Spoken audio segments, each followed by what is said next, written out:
हम लोग जगत से प्रेम करते हैं, संसार के लोगों से।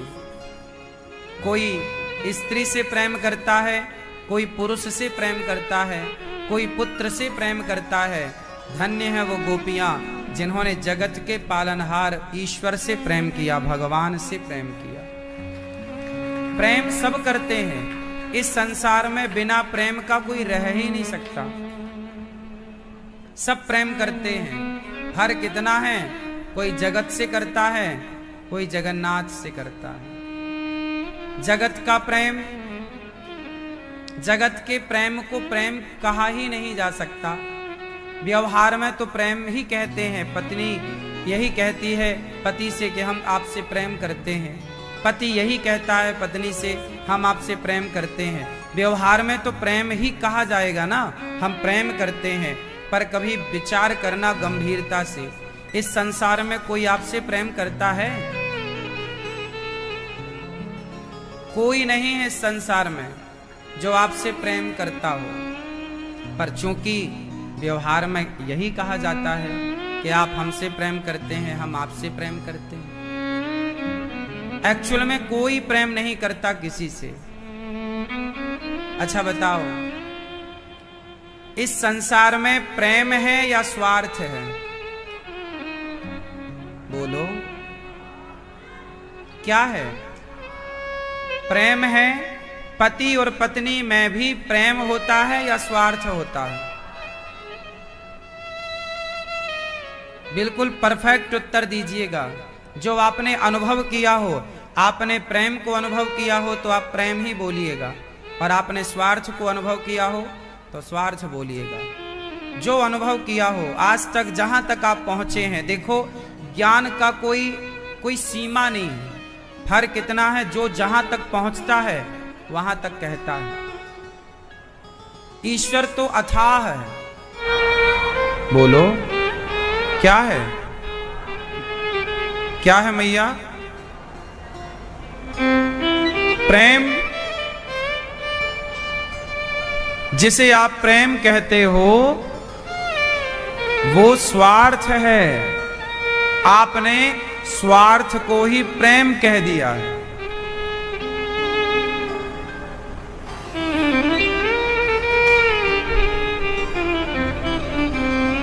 स्वार्थ है प्रेम। मैया, आप प्रेम करती हो किसी से?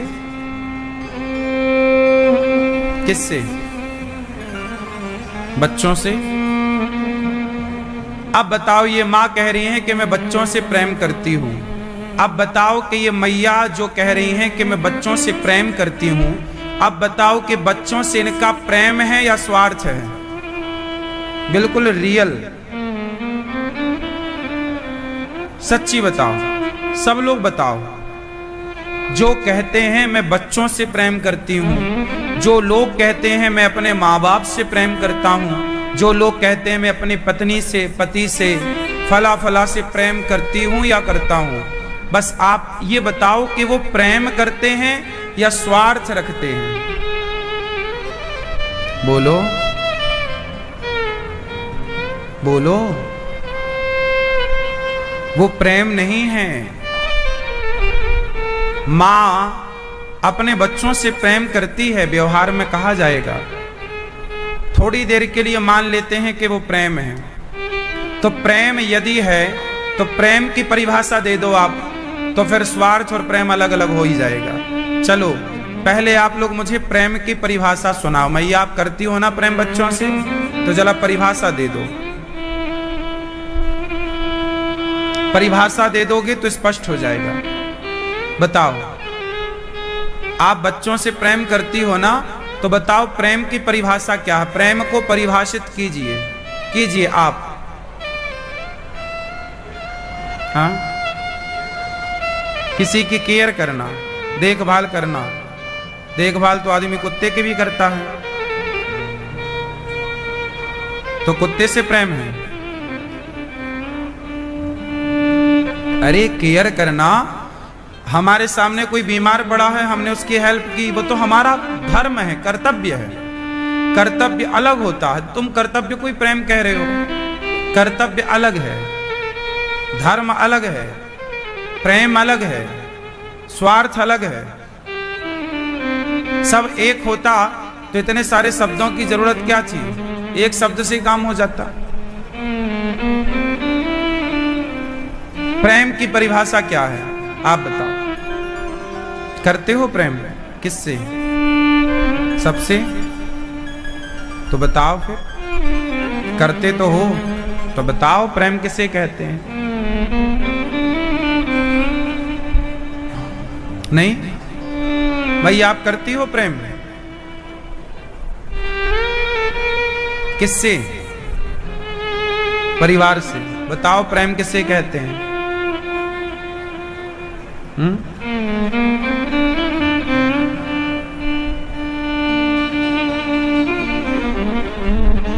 प्रेम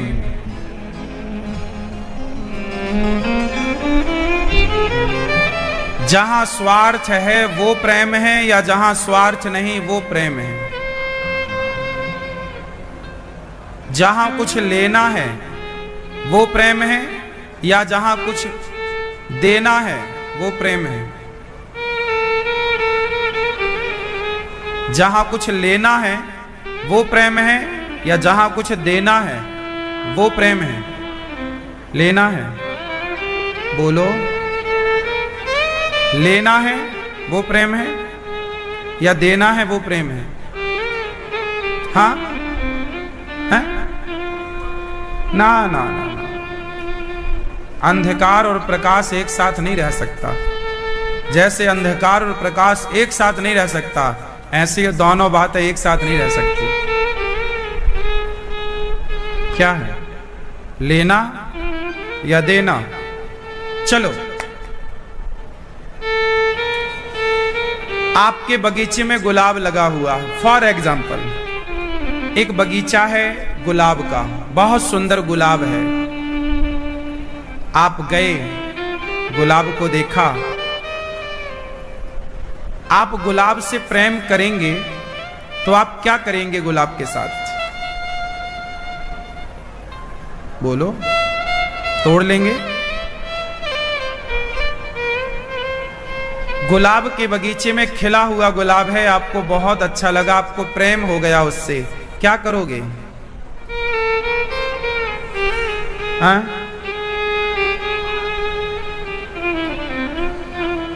क्या करोगे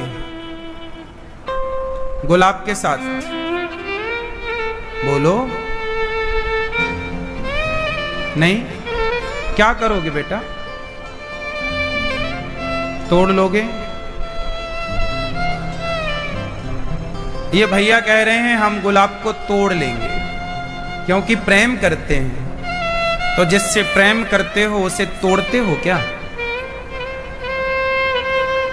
ये प्रेम नहीं हुआ।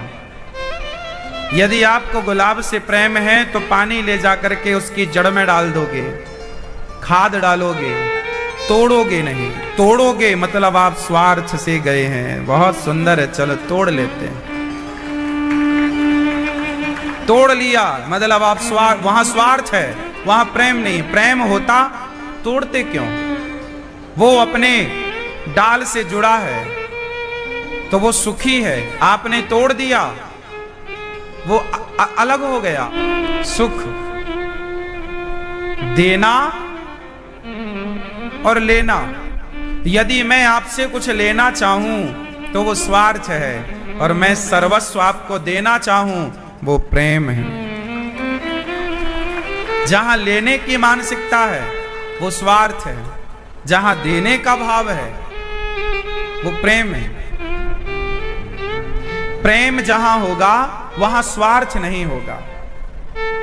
ये बात सही है या गलत है? आपसे हम पूछ रहे हैं। जहां स्वार्थ होगा वहां प्रेम नहीं होगा, और जहां प्रेम होगा स्वार्थ होगा ही नहीं। और जहां स्वार्थ है वो प्रेम हो नहीं सकता। भाई साहब समझो, स्वार्थ जहां है वहां प्रेम नहीं है। आप भले तुम कितना भी आई लव यू कहते रहो, पर वो केवल शब्दावली है, वहां प्रेम नहीं है। क्यों मैया? कितने लोग बात से सहमत हैं कि जहां प्रेम होगा वहां स्वार्थ हो ही नहीं सकता। जहां दिन होगा, जहां दीपक होगा, जहां लाइट होगी, वहां अंधकार नहीं हो सकता। हाँ या ना में उत्तर नहीं। आपको अपने माँ बाप से स्वार्थ है या नहीं? हाँ या ना? जो माँ बाप अपने बच्चों को जमीन जायदाद देने से मना कर देते हैं, वो बच्चे माँ बाप को मार तक डालते हैं, मर्डर कर देते हैं। हाँ, बात सही है।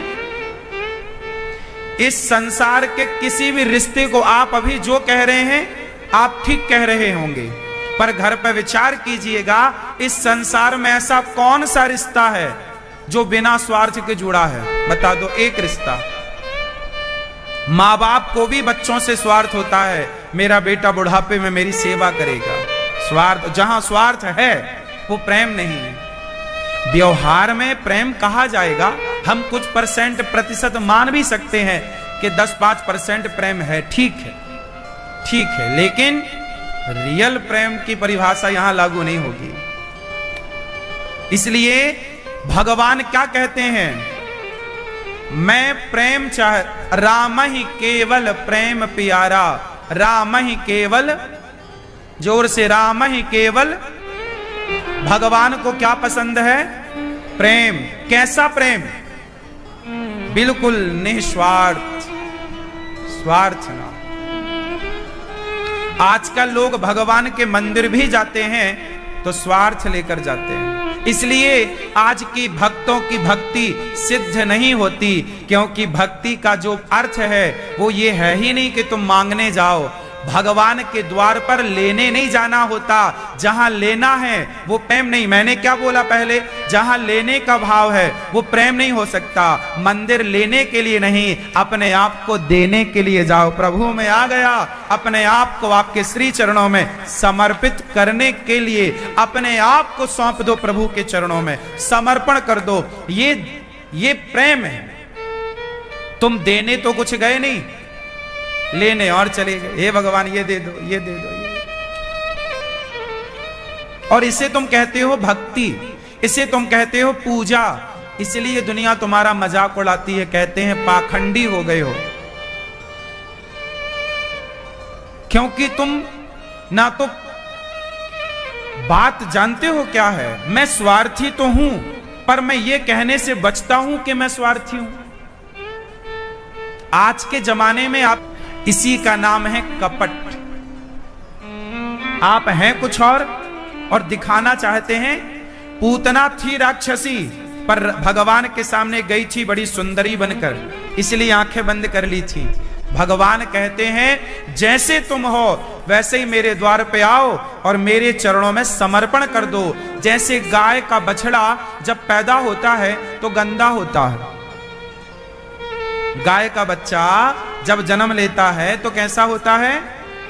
बोलो, गंदा, मलमूत्र में भीगा होता। फिर गौ माता क्या करती है? उसे चाटती है, और चाट चाट करके पूरे शरीर को उसके बिल्कुल पवित्र कर देती है। बछड़ा क्या खुद को साफ कर सकता था? उत्तर दो। कर सकता था? कर सकता था। जैसे बछड़ा खुद को साफ नहीं कर सकता था, उसी तरह आप और हम भी काम, क्रोध, लोभ, मोह इन बुराइयों में भीगे हैं। हम अपने को साफ नहीं कर सकते, बछड़े को साफ केवल गाय कर सकती है। उसी तरह भगवान के चरणों में आत्मसमर्पण जिस दिन कर दोगे तो भगवान ही आपको साफ कर देंगे। आपके अंदर की प्रत्येक बुराई तुम ना धुल पाओगे। तुम सोचो कि मैं काम को समाप्त कर लूं, क्रोध को समाप्त कर लूं, लोभ को समाप्त कर लूं, अपने अंदर के अहंकार को मिटा लूं, तुम्हारे बस का नहीं है। ये मिटाएंगे तो भगवान मथुरा में। अब बताओ, आप जिससे बहुत प्यार करते हैं, फॉर एग्जाम्पल आप जिसे बहुत प्रेम करते हैं, यदि वो आपसे 10 किलोमीटर दूर हो और आप बहुत प्रेम करते हैं, आप उसके बिना रह नहीं सकते, तो फिर बताओ आप क्या करोगे? क्या करोगे? हाँ, जाके मिल लोगे, 10 किलोमीटर दूर होगा तो। भाई कोई आपसे 10 किलोमीटर दूर हो और आप उससे बहुत प्रेम करें तो 10 किलोमीटर दूर कितना दूर होता है भाई? पैदल भी जाएंगे तो 2-3 घंटे का रास्ता है। 10 किलोमीटर पैदल चलेंगे तो 3 घंटे में पहुंच जाएंगे लगभग। क्यों जी, बात सही है? तो गोपियां यदि कृष्ण से प्रेम करती थीं तो मथुरा मिलने क्यों नहीं चली गईं? सवाल ये खड़ा हुआ। वो रोती क्यों रहीं? बताओ जरा, वो क्यों नहीं गई मथुरा मिलने? आप प्रेम करते किसी से और आपका प्रेमी या प्रेमिका 10 किलोमीटर होती तो आप तो जरूर जाते। क्यों नहीं गई गोपियां?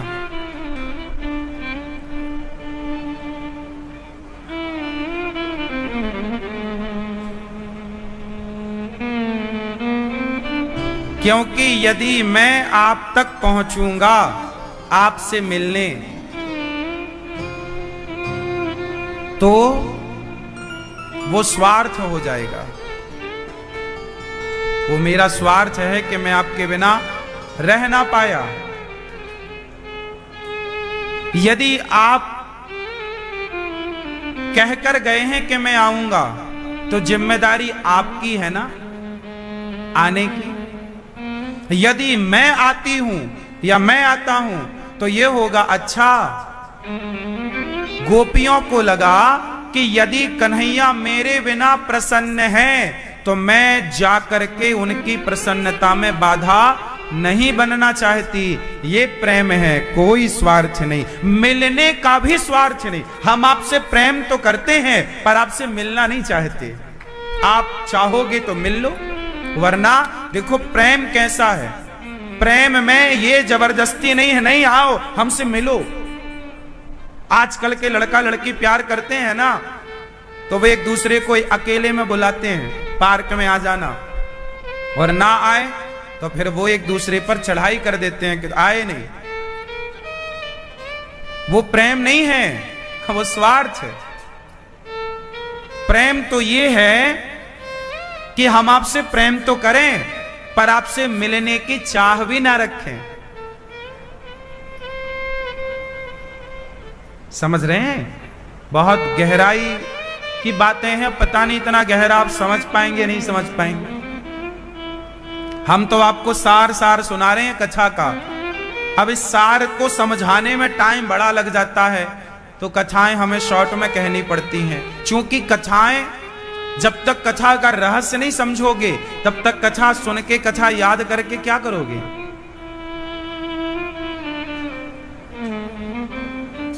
इसलिए आप लोग कथा, ये दास अनिरुद्ध आपको कथा नहीं, कथा का रहस्य सार सार समझाता है। प्रेम बिल्कुल विशुद्ध चीज है, पवित्र चीज है। प्रेम कोई स्वार्थ, प्रेम। अच्छा बताओ, इस संसार में यदि आपको प्रेम का उदाहरण देना हो कि प्रेम उनकी तरह हो, किसकी तरह? गोपियों का तो नाम सुन रखा है आपने। गोपियों की तरह प्रेम हो, भरत जी की तरह प्रेम हो। इस कलयुग में आज 2024 चल रहा है। यदि आज की बात करूं, 2024 में यदि आपको किसी प्रेमी का एग्जाम्पल देना पड़े कि प्रेम हो तो ऐसा, तो किसका उदाहरण दोगे? प्रेम किसे कहते हैं? उदाहरण से समझाओ। आप बताओ भैया,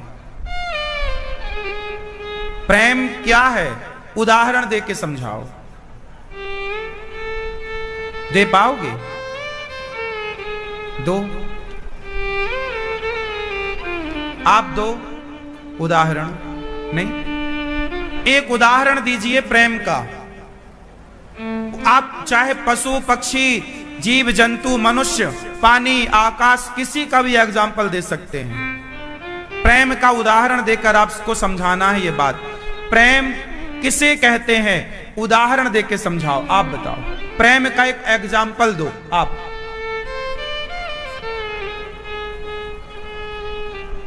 दो, पीछे वाले दादाजी हमारे भैया। हाँ, प्रेम का एक उदाहरण दो। हाँ? दुर्गा माता है? थोड़ा जोर से बोल दो। आप बोल दो ना जोर से, क्या कह रहे हैं? दूध और पानी ये प्रेम है। ये इसलिए कह रहे हैं क्योंकि पानी दूध में मिलके, पानी भी दूध के भाव बिकने लग जाता है, पानी को भी दूध अपने में मिला लेता है। ये प्रेम है आपके हिसाब से। चलो आपने कुछ तो दिया और उन्हें कुछ भी नहीं बोला, आपने कुछ तो बोला, अच्छा है, हैं? मैया बताओ, प्रेम का उदाहरण दो। भैया बताओ, प्रेम का एक एग्जाम्पल देना, सिर्फ एक। अब हम दे दें? हाँ चलो आप बोलो। हैं? नदियां, नदियां प्रेम का उदाहरण है। कैसे? सबको पानी देती है। हाँ? क्या होती है? मीरा, सुनो, देखो आप लोग प्रेम खूब करते हो, लेकिन एक उदाहरण मांगा आपसे प्रेम का, तो कहीं दूध, कहीं दही, कहीं तुम नदी, कहीं समुद्र में उतर गए।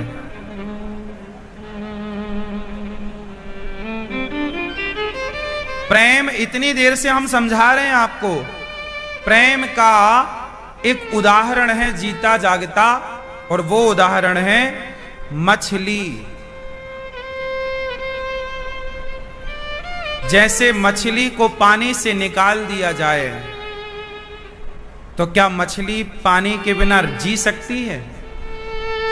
अरे जिसके बिना जी पाए, जिसके बिना हम जी पाए वो प्रेम नहीं है, जिसके बिना जी ही ना पाए वो प्रेम है। आप जी गए तो वो प्रेम कहां था? आप, मछली मर गई, इतना प्यार है उसे पानी से कि वो रह नहीं सकती, निकलते ही छटपटाने लगती। दूसरा उदाहरण, पहला एग्जाम्पल प्रेम का मछली है जो पानी के बिना नहीं रह सकती। दूसरा एग्जाम्पल आप हैं, आप सब जो प्राणों के बिना नहीं रह सकते। ऑक्सीजन के बिना आपको जरा देर के लिए पानी में डुबा दिया जाए तो आप मछली की तरह, मछली को पानी से निकालो तो छटपटाती है, और आपको पानी में डुबाओ तो छटपटाते हो। दोनों की स्थिति एक सी है। वो पानी के बाहर नहीं रह सकती और आप पानी के भीतर नहीं रह सकते। आपको चाहिए ऑक्सीजन, क्या आप उसके बिना रह पाओगे? जिसके बिना रह पा रहे हो वो प्रेम नहीं है, जिसके बिना रह ही ना पाए वो प्रेम है। आप किसके बिना नहीं रह पाते? आप बेटे के बिना रह लेते हो, पति के बिना रह लेते हो, परिवार के बिना रह लेते हो। आपकी आंख खराब हो जाए, आंख के बिना रह लोगे, हाथ खराब होगा, पांव खराब होगा, आप सबके बिना रह लोगे, लेकिन आप अपने प्राणों के बिना, आप अपने ऑक्सीजन के बिना नहीं, प्राणवायु के बिना नहीं रह सकते। मतलब हम प्रेम किससे करते हैं? प्राणवायु से। एक क्षण के लिए ना मिले तो आप अपनी स्थिति देख लीजिएगा। जिसके बिना रहा, आप सोए, आप जागते हो ना तो बेटे से प्यार करते हो, पर सोते हो तब नहीं करते हो। लेकिन ऑक्सीजन सोते हो तो भी आपको चाहिए, तो भी आप लेते रहते हो। हाँ या ना? जिसके बिना रहा ना जाए। तो भैया लोग ऐसे करते, माला लेंगे, बड़ा हार, और भगवान जी की, बिहारी जी का मंदिर आप गए और जैसे ही पर्दा खुला, लोग ना मिठाई का डिब्बा, माला भगवान जी की तरफ फेंक देते हैं इतनी जोर से कि बिहारी जी के जाके भले लग जाए। ये लोग इसको कहते हैं कि हम बड़े भगत हैं। ये कोई भक्ति है? ये तुम्हारी मूर्खता है। हमारा सनातन धर्म इतना अज्ञान में नहीं था जितना आज हो गया। जिसे तुम भक्ति कह रहे हो उसका भक्ति से कोई लेना देना ही नहीं है। भक्ति का मतलब क्या है? भगवान के मंदिर जाने का मतलब क्या है? लेने नहीं। आज लेने वालों की भीड़ लगी है। आज उस मंदिर में ज्यादा भीड़ होती है जिस मंदिर से मनोकामनाएं पूरी होती हैं। यदि मनोकामना पूरी ना हो तो मंदिर में कोई झांकने ना जाए।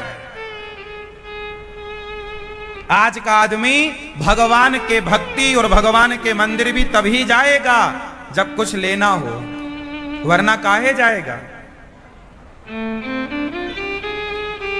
लेकिन आपसे मेरी प्रार्थना है, आप मंदिर जाया करो, लेने नहीं। हे प्रभु, हम बिहारी जी के पास आए हैं। हे बिहारी जी, हम आपसे कुछ लेने थोड़ी आए हैं, कुछ मांगने थोड़ी आए हैं। आज हम आपसे कुछ लेने नहीं, आपको देने आए। और देने क्या? फूल नहीं। फूल तुम क्या दोगे? इसमें बताओ, रंग पेंट तुमने किया कि तुम्हारे दादा परदादा ने किया कि भगवान ने किया? इसको पीला किसने बनाया? जिसने ये पुष्प बनाया है। तुम उसी का बनाया पुष्प उसे तोड़ कर देते हो और कहते हो भगवान इससे खुश हो जाएंगे। वाह, बहुत चतुर नहीं हो आप लोग। नारियल उसने बनाया, उसी का उसी को पकड़ाया और कहा कि हमारा काम बन जाए। कुछ ज्यादा ही चतुर नहीं हो गया आदमी? मिठाई, हे भगवान हमारा काम हो, 11 किलो लड्डू चढ़ाएंगे। लड्डू में जो शक्कर पड़ी है, शक्कर बनती है गन्ने की। गन्ना में मिठास तुमने भरी थी कि तुम्हारे दादाजी ने? जिसने गन्ने में मिठास भरी उसे तुम लड्डुओं का स्वार्थ दे रहे हो कि हमारा काम होगा तो हम 11 किलो लड्डू चढ़ाएंगे। तुम भी ना भगवान को रिश्वत बहुत देते हो, और भगवान रिश्वत खोरों से दूर रहते हैं। देना है भगवान को तो फूल नहीं, हार नहीं, मिठाई नहीं, सोना नहीं, चांदी नहीं, हीरा नहीं, मोती नहीं। पैसा क्या दोगे उन्हें जिनके पांव लक्ष्मी जी दबाती हो? आप क्या पैसा देते हो? क्या पैसा दे सकते हो? उनके पांव तो लक्ष्मी, वो लक्ष्मी पति हैं, उन्हें तुम क्या पैसा दोगे? भगवान को देना है तो पुष्प नहीं, नारियल नहीं, मेवा मिष्ठान नहीं, रुपया पैसा नहीं। कर लूं, आप कृपा कीजिए नाथ। आप मुझे नहीं पता कि आपको कैसा भक्त चाहिए, जैसा चाहिए मैं पड़ा हूं ना आपके चरणों में, मुझे वैसा ही बना दो जैसा आप चाहते हो। मैं तो माटी हूं, कुम्हार के माटी होती है। वो माटी को कुम्हार चाहे तो सुराही बना दे, चाहे तो चिलम बना दे, चाहे तो चिलम बनाए, चाहे तो घड़ा बनाए। कुम्हार के हाथ में माटी है, चक्का है, चाहे जो बनाए। हे प्रभु, हम तो आपकी माटी हैं। माटी ही तो है ये। जब आदमी मर जाता है तो क्या बोलते हैं? कहां जा रहे हो? बोले फलाने की मिट्टी में जा रहे हैं। हाँ या ना? जब आदमी मर जाता है तो उसे क्या बोला जाता है? अर्थी को बोला जाता है मिट्टी। एक भाषा गांव की ये भी है। कहां जा रहे हो? फलाने की मिट्टी में जा रहे हैं। समझ रहे हैं आप लोग? ये शरीर क्या है? बोलो जोर से। शरीर क्या है? माटी है। और हमारा कन्हैया है कुम्हार। हमारा कन्हैया है, हमारा कन्हैया कुम्हार है। तुम माटी हो। इस माटी के ढेले को भगवान के पास समर्पित कर दो। प्रभु अब ये माटी आपके हाथ, चाहो तो चिलम बना दो, चाहो तो घड़ा बना दो, मर्जी आपकी। हम आपके हैं। सौंप दो, अब सौंप दिया इस जीवन का सब भार तुम्हारे हाथों में है। जीत तुम्हारे हाथों में है, हार तुम्हारे। अर्जुन ने अपने आप को सौंप दिया। अर्जुन ने अपने आप को, बोलो, सौंप दिया ना। हे प्रभु साधि माम त्वाम प्रपन्नम, हे प्रभु शिष्यस्ते हम। अर्जुन ने कहा हे प्रभु मैं आपका शिष्य हूं, आपके चरणों में समर्पण। भगवान ने भी कहा सर्वधर्मान परित्यज्य मामेकम शरणं व्रज अहम त्वा सर्व पापेभ्यो मोक्षयिष्यामि मा शुचा। सब छोड़, मामेकम शरणं व्रज, तू मेरी शरण में आ जा। तुझे कैसा बनाना है मैं डिसाइड करूंगा, तू क्या डिसाइड करता है। सुनो, आप पहले डिसाइड कर लेते हो हमें डॉक्टर बनना है, इंजीनियर बनना है, पायलट बनना है, ये बनना ना। आपने किया होगा अपनी बुद्धि से, ठीक है, सब अपनी बुद्धि से करते हैं, सब सही है। लेकिन सच्चाई तो ये है कि हम डिसाइड ना करें कि हमें क्या बनना है। हम तो अपना पढ़ाई लिखाई अपने विषय की करते जाएं और अपने आप को प्रभु के चरणों में समर्पित रखें और भगवान को कह दें प्रभु हम डिसाइड नहीं करेंगे कि हमें क्या बनना है, अब हम आपके हैं, आप डिसाइड कीजिए कि आपको इस बच्चे को, इस दास को क्या बनाना है। जो आप बनाना चाहते हैं, जो जिम्मेदारी देना चाहते हैं आप दीजिए। मैंने कभी डिसाइड नहीं किया कि मुझे ये बनना है, वो बनना है, वो नहीं। मैंने तो सिर्फ अपने आप को भगवान के चरणों में समर्पित रखा। तो भगवान ने डिसाइड किया कि अनिरुद्धाचार्य को 280 माताओं की और हजारों भक्तों की सेवा करनी है। तो ये ईश्वर ने डिसाइड किया और डिसाइड करके उन्होंने जिम्मेदारी दी। और जिम्मेदारी ही नहीं, उन्होंने जिम्मेदारी को पूरी करने की पूरी शक्ति दी, पूरा साथ दिया। मैं कौन होता हूं ये डिसाइड करने वाला कि मैं ये करूंगा? मेरे औकात ही नहीं है कुछ करने की, हिम्मत ही नहीं है कुछ करने की, मैं क्यों करूंगा? मैंने तो सौंप रखा है सब कुछ, अब ये करेंगे ना मेरे। समर्पण किसे कहते हैं साहब? तुम ही सब करोगे तो समर्पण कहां हुआ? समर्पण की परिभाषा अभी मैंने प्रेम की परिभाषा बताई है। समर्पण की कहो तो सुना दूं? एक एक परिभाषा समझाने में आपको 20-20 मिनट लगेगा। फिर आप कहोगे कि महाराज जी कथा नहीं सुनाते हो आप। क्या करें साहब, सबसे बड़ी कथा यही है कि प्रभु के चरणों में समर्पण हो जाए, यही सबकी सबसे बड़ी कथा है। समर्पण हो गया तो आपने सारी कथाएं सुन ली, और समर्पण नहीं हो पाया तो सब कुछ सुन के भी क्या सुना, समर्पण तो हुआ ही नहीं। समर्पण का उदाहरण अभी मैंने मछली का उदाहरण दिया। मछली किसका एग्जाम्पल हुई? प्रेम का, हाँ या ना? चलो समर्पण का उदाहरण दो भैया आप। इस संसार में यदि समर्पण का उदाहरण देना पड़े कि समर्पण हो तो किसके जैसा, उदाहरण दो आप, एक एग्जाम्पल समर्पण का। नहीं, देखो ये भैया देंगे हमारे।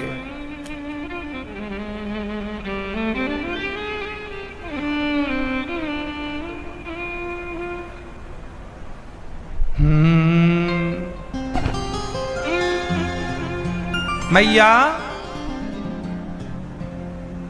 आप बताओ समर्पण का उदाहरण। नींद आ रही है आज आपको? हा? रात भर पंचायत हुई होगी।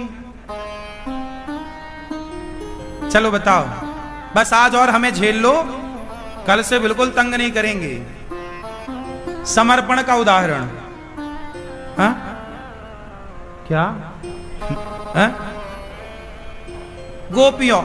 गोपियों का तो है ही है समर्पण। उनकी बात हम जैसे पापी कैसे कर सकते हैं? कोई ऐसा आज का उदाहरण दो, एक 2024 का। वो तो है ही, उसमें कोई किंतु और परंतु नहीं है। समर्पण तो मीरा में है, गोपियों में है, भरत जी में है। तो आज का उदाहरण मांगू तो किसका दोगे? 2024 का दो ना। समर्पण का सबसे बड़ा उदाहरण क्या है? कौन है समर्पण का उदाहरण? आप बताओगे बेटा? आप नहीं बताओगे अभी, ये मैया बताएंगे हमारी प्यारी मैया। नहीं, नहीं बता, गुस्सा हो गई लगता हमसे, है ना। इतने सवाल पूछता हूं मैं, कई बार आपको गुस्सा बहुत आती होगी।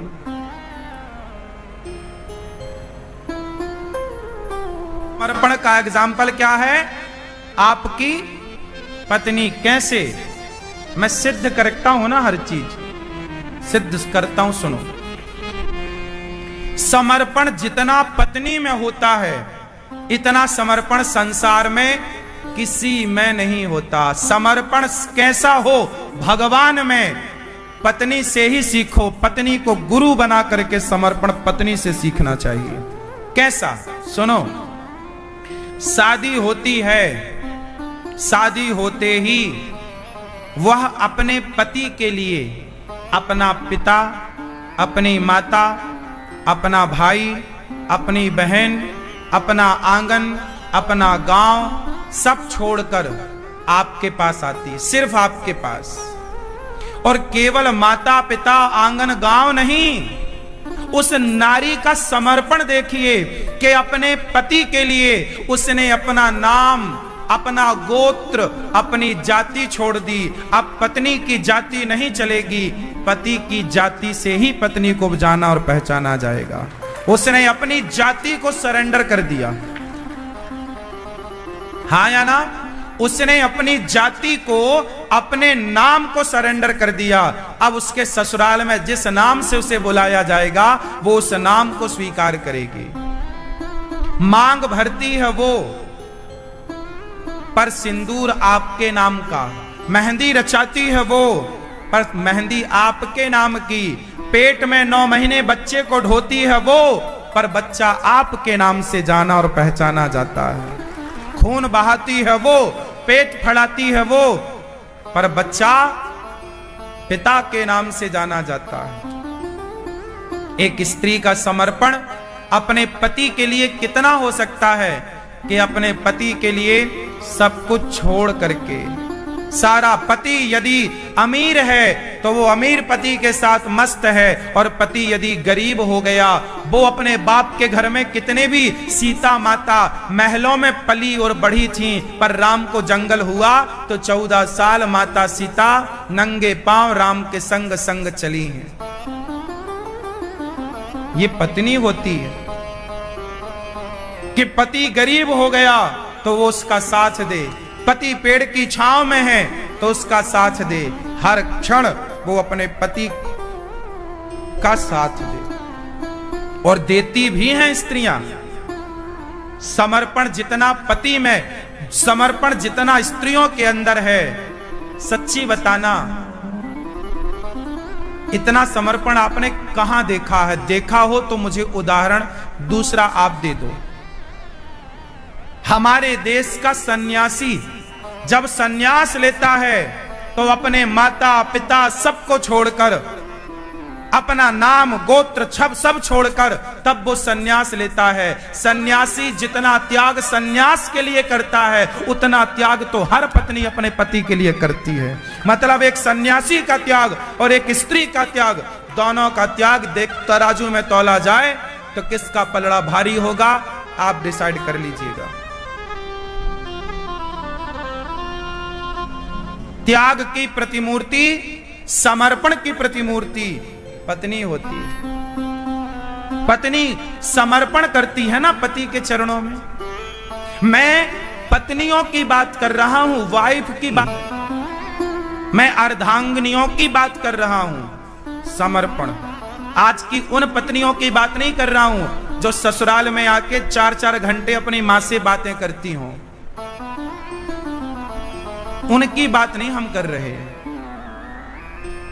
हम तो अर्धांगिनी की बात कर रहे हैं।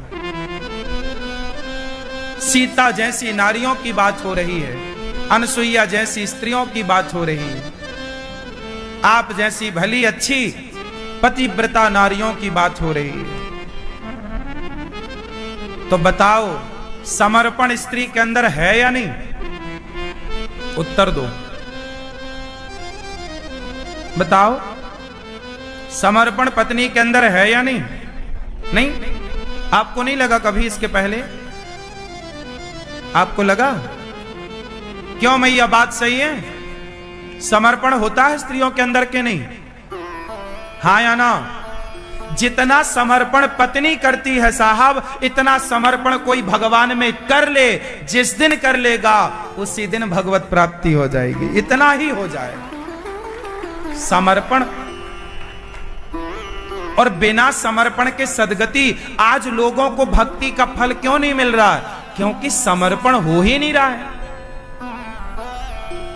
समर्पण, पत्नी, समर्पण का मतलब है पति का सुख पति का सुख, पत्नी का सुख और पति का दुख। अच्छा, केवल पत्नी ही समर्पण करती है ऐसा नहीं, पति भी समर्पित रहता है पत्नी में।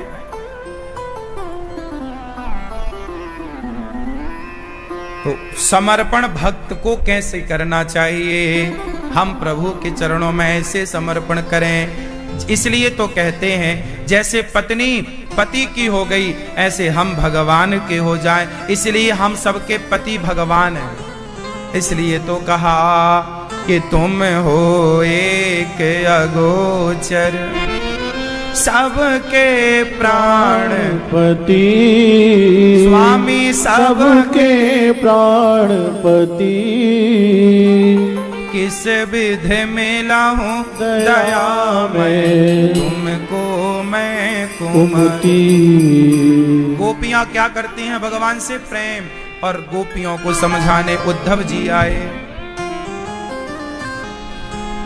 एक दिन भगवान कृष्ण बोले, उद्धव जाओ मेरी गोपियों को समझाओ, बहुत रोती हैं वो। कहा घनश्याम ने उद्धव से, वृंदावन जरा जाना, वहां की गोपियों को ज्ञान का कुछ तत्व समझाना। विरह की वेदना में वे सदा बेचैन रहती हैं, तड़प कर आह भरती हैं और रो रो कर ये कहती हैं। गोपियां कहती हैं, है प्रेम जगत में सार और कुछ सार नहीं। अच्छा बताओ, पूजा बड़ी है या प्रेम? उत्तर दो, पूजा या प्रेम? क्या बड़ा? क्या बड़ा मैया? क्या? अभी तो आप पूजा कह रही थी। अलग विषय है, प्रेम अलग विषय। अच्छा, आप भगवान से प्रेम करते हो?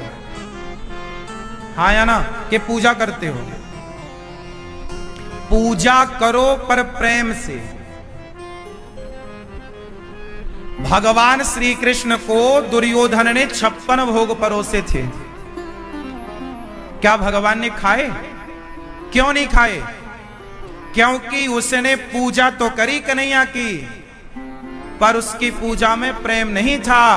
और विदुरानी ने पूजा बिल्कुल नहीं की, प्रेम से छिलके खवाए तो प्रभु छिलकों का भोग लगाते हैं।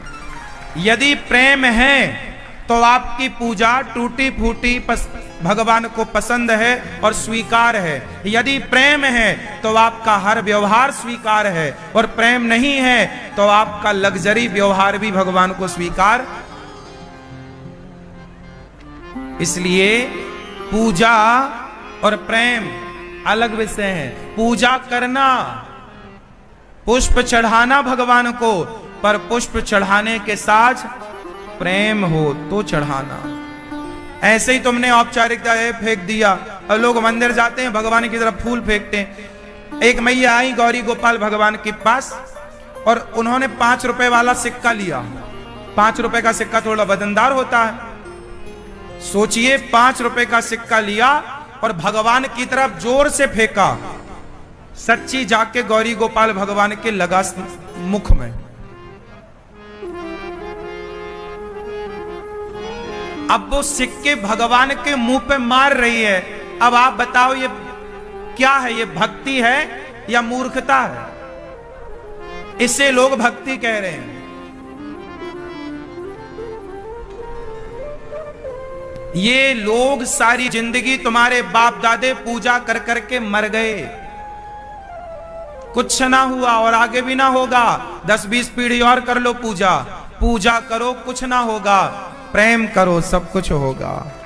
पूजा भगवान का नाम 100 बार लो और 1 बार लो प्रेम से, तो वो 1 बार का 1 लाख के बराबर से बड़ा है प्रेम,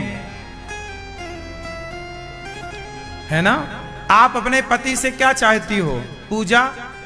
आपका पति आपको नारियल चढ़ाए, मिठाई का डिब्बा चढ़ाए, पुष्पों की माला पहनाए, आपकी परिक्रमा लगाए, एक दीपक जलाए, आरती हो। जैसे व्यवहार आप भगवान के साथ करते हो वैसे ही व्यवहार आपका पति आपके साथ करे, तो आप उसकी पूजा, अच्छा पूजा वो आपकी करे और प्यार करे पड़ोसन से, चलेगा? क्यों मैया, सच्ची बताओ, पूजा करे आपकी और प्यार करे पड़ोसन से, आपको पसंद आएगा? बोलो क्यों मैया? कि नहीं? आपसे पूछ रहे हैं, नहीं? पूजा करे पति आपकी, जय पत्नी देवी मेरी जय पत्नी।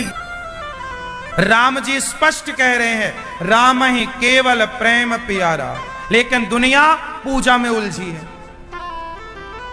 और पूजा करो बुरा नहीं है, लेकिन उस पूजा को प्रेम के साथ, भोग लगाओ तो प्रेम के साथ, औपचारिकताएं ना हो, फॉर्मेलिटीज ना हो कि केवल आपने फॉर्मेलिटी पूरी करी, दाल चावल निकाला थाली में भगवान के आगे रख दिया, फॉर्मेलिटी ना, एक भाव से, श्रद्धा से, इस भाव से भोग लगाओ कि प्रभु खा रहे हैं। जब खा रहे हैं इस भाव से समर्पण होगा, तब प्रभु से भोग लगाएंगे।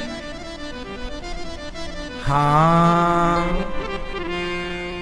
भगवान श्री कृष्ण उद्धव जी को भेज रहे हैं और गोपियां भगवान की याद में रो रही हैं। अच्छा, प्रेम जहां होगा वो प्रेम का प्रमाण क्या है? आप भगवान से प्रेम करते हो? क्यों भैया, क्या सबूत है आपके पास? क्यों? आप कितने लोग भगवान से प्रेम करते हो? अच्छा हाथ उठा के बताओ। जो भगवान से प्यार करते हैं वो हाथ उठाएंगे। करते हो तो प्रेम करते हो तो प्रमाण दो। ईश्वर से प्रेम है तो प्रमाण क्या है आपके पास? सबूत क्या? सबूत है आपके पास? भैया आपके पास क्या सबूत है?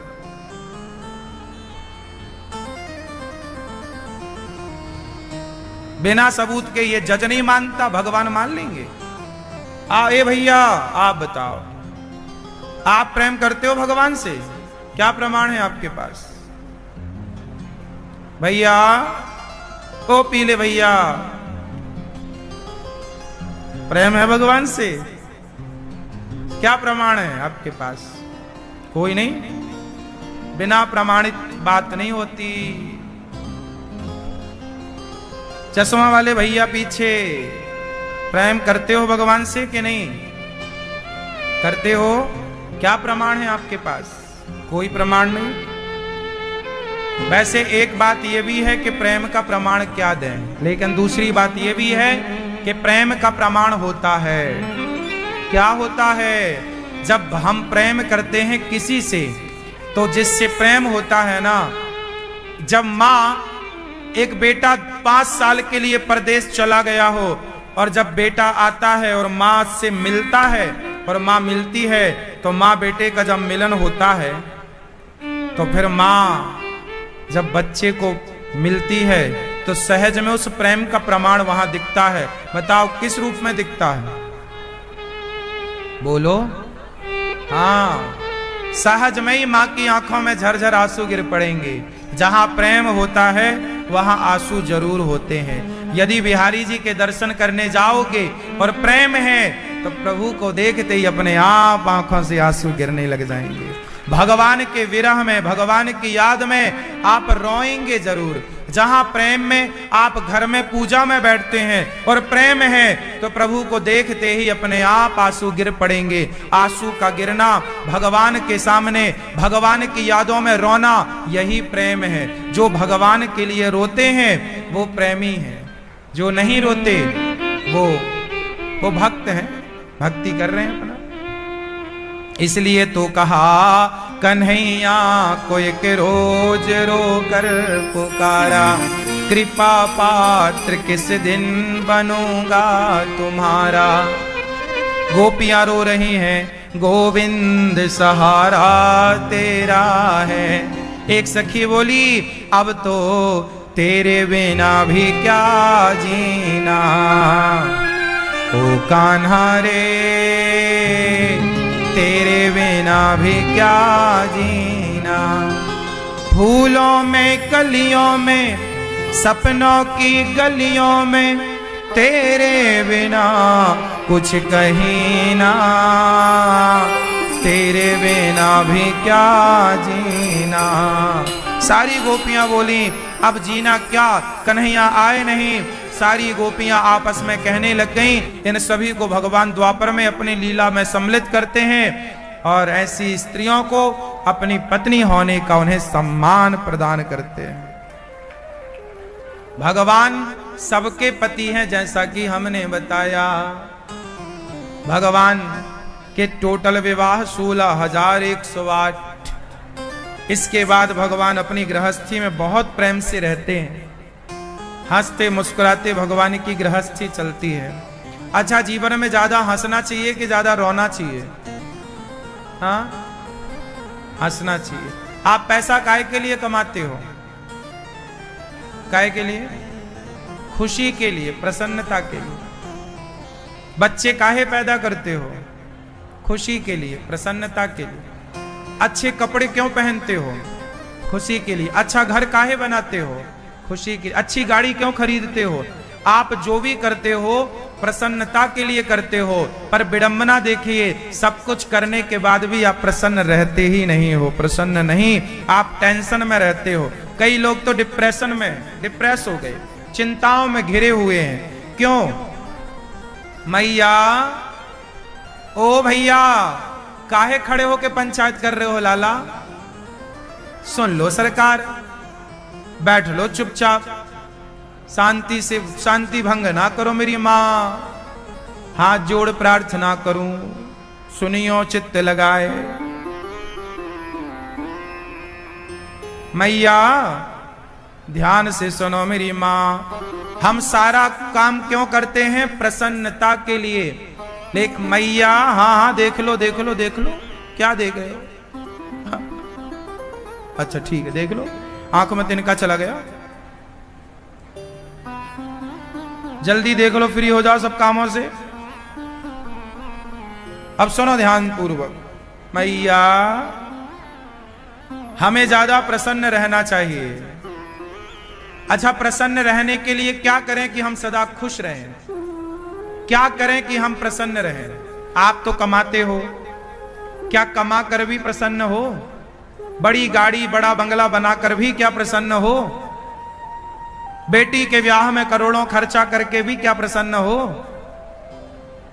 क्यों प्रसन्न क्यों नहीं है आप लोग? बताओ, प्रसन्नता कहां से आएगी? क्या करें कि हम प्रसन्न रहें?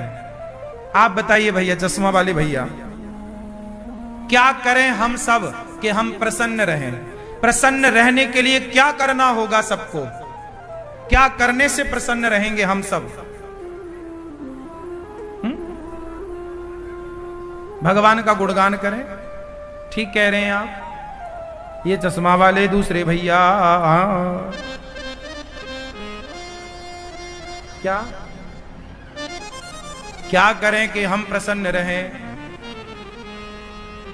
खुश रहें? ये भैया बताएंगे, सफेद शर्ट वाले। आप, हाँ मोटा भाई, बताओ बताओ। नहीं बताओगे गुस्सा हो? पीछे वाली मैया बताओ, क्या करें कि हम सब प्रसन्न रहें? प्रसन्न रहने के लिए क्या करना होगा? कौन रह सकता है प्रसन्न? चलो छोड़ो बाकी प्रश्न। प्रसन्न कौन रह सकता है? हाँ हाँ, जिनके मन में शांति हो। शांति तो कैसे होगी? मैं एक इसका बहुत बढ़िया आपको उदाहरण उत्तर दे सकता हूं, कहो तो दे दूं। इस संसार में वो व्यक्ति प्रसन्न रह सकता है, वो व्यक्ति खुश रह सकता है जिसके जीवन में संतोष आ गया। जिसके अंदर संतोष है वो प्रसन्न है। और जिस करोड़ों कमा के भी यदि आप संतुष्ट नहीं हैं तो आप प्रसन्न हो ही नहीं सकते। सबसे बड़ा धन क्या है? गौधन, गजधन, बाज धन और रतन धन खान, जब आवे संतोष धन, सब धन धूरी समान। सुदामा के पास क्या था? बोलो, सुदामा जी के पास क्या था? और रावण के पास क्या नहीं था? बोलो, रावण के पास संतोष नहीं था। खुद की पत्नी से वो संतुष्ट नहीं, दूसरे की पत्नी को चुरा के लाता। खुद की संपत्ति में, खुद की पत्नी में, खुद के पुत्र में, खुद की कमाई में संतुष्ट जो रहेगा वो सदा सुखी रहेगा। उसका लोक परलोक दोनों सवर जाएगा। और जो अपनी पत्नी, अपनी कमाई, अपने पैसे, अपने पुत्र परिवार से संतुष्ट नहीं है, वो व्यक्ति समय के पहले डिप्रेस होके मर जाएगा। डिप्रेशन में, चिंताओं में घिर जाएगा। इसलिए आज लोगों के पास पैसा बहुत है साहब, संतोष नहीं है। कंपटीशन का जमाना है ना, ये कंपटीशन साला संतोष ही रहने नहीं देता। आपको लगता है कि चलो बहुत है, थोड़ी देर बाद लगता नहीं उसके बाद तो ज्यादा है, हमें उससे आगे चलना। कंपटीशन मतलब मरना है। जितना है बहुत है भाई। ऐसे तो फिर था नहीं है। रावण के पास क्या कमी थी? मंदोदरी कितनी सुंदर पत्नी थी रावण की। आपको पता है मंदोदरी कितनी सुंदर थी? जितनी सुंदर माता पार्वती हैं उतनी सुंदर माता मंदोदरी थी।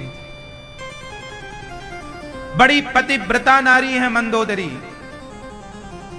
सारी सुंदर स्त्रियों में उनका नाम आता। इतनी सुंदर पत्नी थी रावण की, लेकिन अपनी पत्नी छोड़कर दूसरे की पत्नी को ताक झांक कर रहा। संतोष होता तो काहे जाता चुराने? और सुदामा जी खाने को 4-4 दिन रोटियां नहीं, पर धन्य है सुदामा। संतोष ऐसा कि पानी पीने को मिल जाए तो धन्यवाद देते, कन्हैया तेरा बहुत बहुत धन्यवाद। पत्नी सुशीला कहती है, किस बात का धन्यवाद दे रहे हो? आज तो चूल्हा नहीं जला। अरे भाग्यवान, शिकायत काय को करती है? चूल्हा नहीं जला तो क्या हुआ, मेरे कन्हैया की कृपा से पेट भर पानी तो मिला ना हम सबको पीने के लिए। पेट भर पानी मिल गया, इससे संतुष्ट हो गए सुदामा। और जबकि 4-4 दिन चूल्हा नहीं जलता था सुदामा जी का। संतोष कैसा होता है? सुदामा जी इसके उदाहरण है। और असंतोष कैसा होता है? रावण इसका उदाहरण है। अब आपको असंतुष्ट होके रावण बनना है या संतोषी बन करके? सुदामा संतोष रखे थे, इसलिए सुदामा को धन भी मिला और भगवान भी मिले, दोनों मिला। संतोषी को थोड़ा सब्र लगेगा, साहब थोड़ा सब्र रखिएगा। हाँ, संतोष रखने वाले को थोड़ा बाद में मिलेगा, थोड़ा देर से मिल सकता है, पर जब मिलेगा ना तो भरपूर मिलेगा। औरों की तरह अपनी तुलना ना करो कि वो जा रहा है जी, ठीक है भैया तू आगे बढ़ जा, तू आगे बढ़।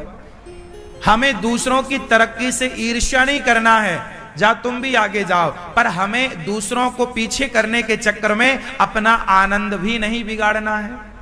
आप लोग दूसरों को पीछा करने के चक्कर में कि मैं सबसे आगे रहूं, इस चक्कर में आप टेंशन में आ जाते हो। काम का लोड ज्यादा आएगा तो टेंशन होगी। संतोष, सुख, परिवार का सुख। क्यों जी, कौन सुखी है आप बताओ? जिसके पास बहुत पैसा है और परिवार के लिए समय नहीं है, और जिसके पास कम पैसा है पर वो परिवार के संग हंसता है, समय देता, खेलता, मुस्कुराता। वो जहां खड़ा होता है वो मुस्कुराता है। बड़े बड़े लोग साहब, उनके चेहरे से मुस्कान गायब हो गई है। बहुत लोग ना मुस्कुराते नहीं, हंसते नहीं, खिलखिलाते नहीं, और कुछ लोग जरा जरा बात में खिलखिलाते। सुखी वो है जिसकी होंठों पे मुस्कान है, गरीब वो है जिसके होंठों से मुस्कान छिन गई है, समाप्त हो गई है। इसलिए मेरी प्रार्थना मानो तो कहूं कि कभी होंठों से मुस्कान जाने ना देना। पैसा भागा जा रहा है, पागल मत बनिए, कंपटीशन का जीवन मत जिया करो, खुश रहा करो, हंसा करो, बेवजह भी हंसा करो।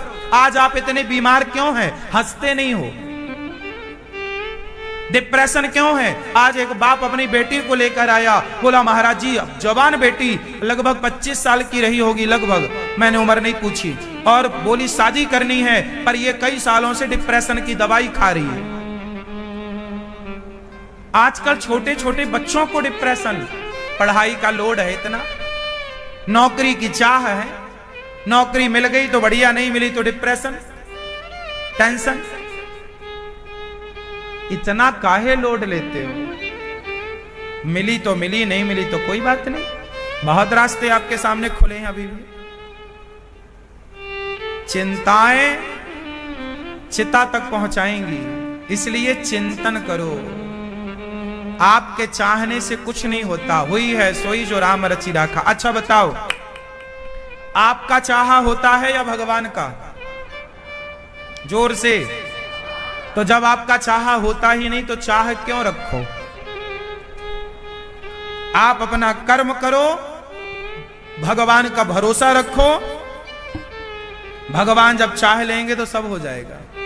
कर्म आप करते रहो, टेंशन नहीं। सुदामा निश्चिंत हो करके बढ़िया भिक्षा मांगने जाया करते सुदामा, और आते घर पत्नी को कहते आज ये मिला भिक्षा में, बनाओ, यदि कुछ मिल जाए तो बना देती, नहीं मिला तो पानी पी के सो जाते सुदामा जी।